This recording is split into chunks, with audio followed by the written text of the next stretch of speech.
But what do the particular behavioral styles need to learn to be more effective in life?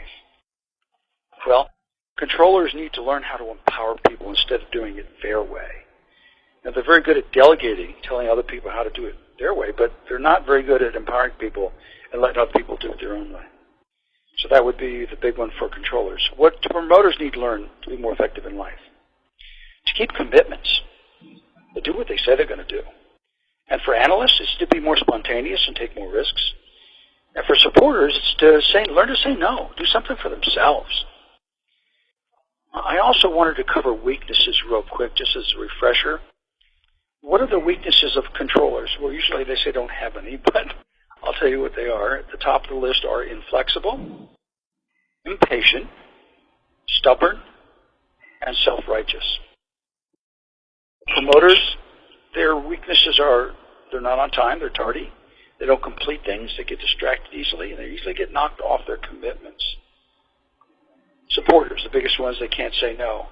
And analysts can't make a decision, and everything must be perfect.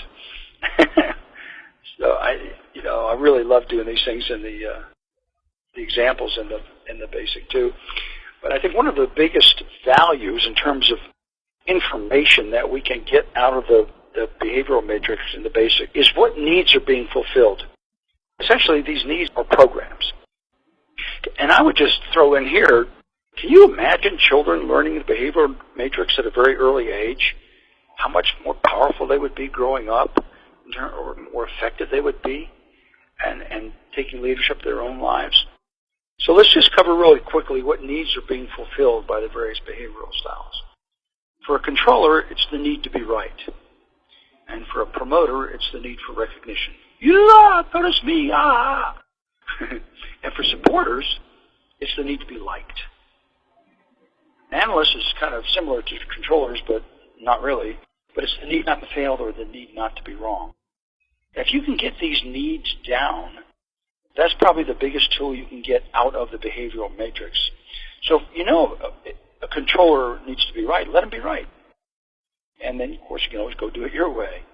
Promoters need a lot of recognition. Just keep that in mind when you're getting in a relationship, or either professionally or personally, with a promoter. They just want to be recognized. And then the supporters,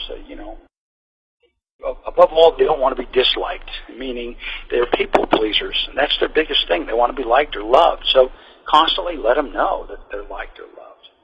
And for an analyst, to them, it's never a failure or a wrong. It's just a mistake, and it can be, it can be corrected. Those four things, I think, are huge in terms of understanding people and understanding ourselves.